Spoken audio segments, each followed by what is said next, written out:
This is Robert McCammon of the Major Crimes Unit, and he answers a few questions in the first press conference.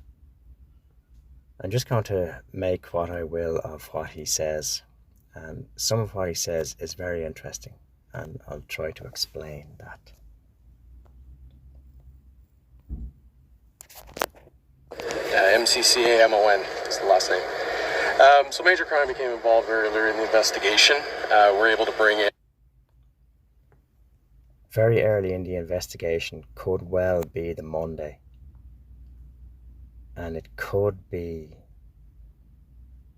the time when Justin was extremely upset. When Belinda arrived on the Monday, she referenced him being very upset. Anyway, we'll continue on.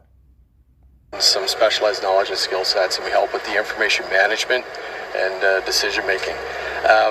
As we scale back, as we've identified, there are certain areas that are going to be relooked at that could contain a confined area perhaps, and maybe need some more specialized search areas, but I'll leave that to the search crews to expand on.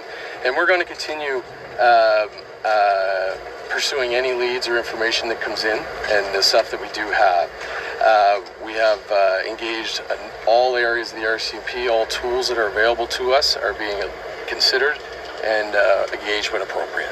Do you have a follow-up? Yeah, as a follow-up, then I guess the general population looks at it and says, "You've searched very thoroughly this area. Mm-hmm. You would have found them if they were there."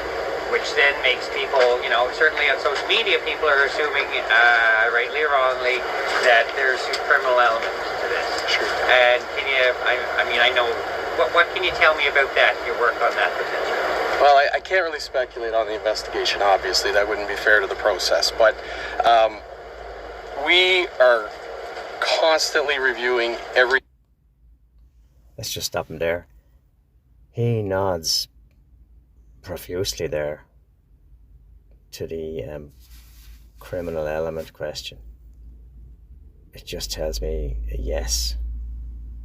That's what I see. We'll continue on. Thing that's been done, looking at all different facets of available information, and we'll make decisions on that. I can't really comment on the details of that, but we will pursue every lead that becomes available and take it to where it needs to go. So. Thank you. So, is there a question? Yeah, sorry, go ahead. Okay, Nicholas again with CBC National News. You at first said it wasn't suspicious, you think the kids just wandered off. Now you're saying every missing person's investigation is considered suspicious. Is it still suspicious? Are there any suspects here? Again, I'm not going to comment on the details of the investigation, but I will comment when somebody goes missing. As well as agreeing with the question there, he was nodding in agreement for the answer of yes, it's suspicious. That's what I see there.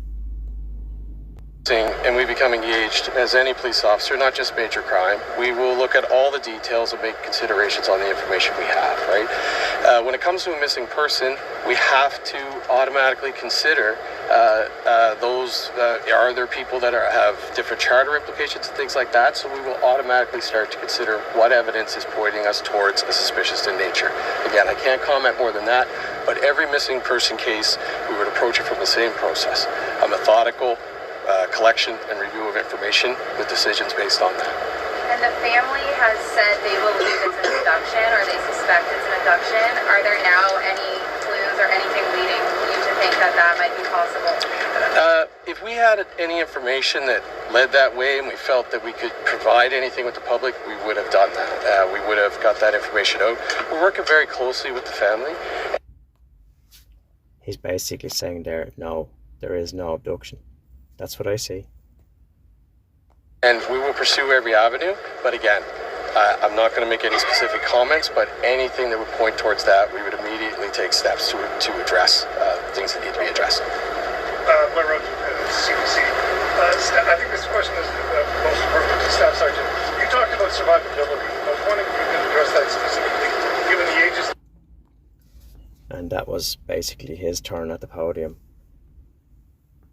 So, basically, from what I see there, they didn't get there right away, or he would have said we were there from the very first day. I really think, and I'm going to check it up to see was there any major crime vehicles there before Monday.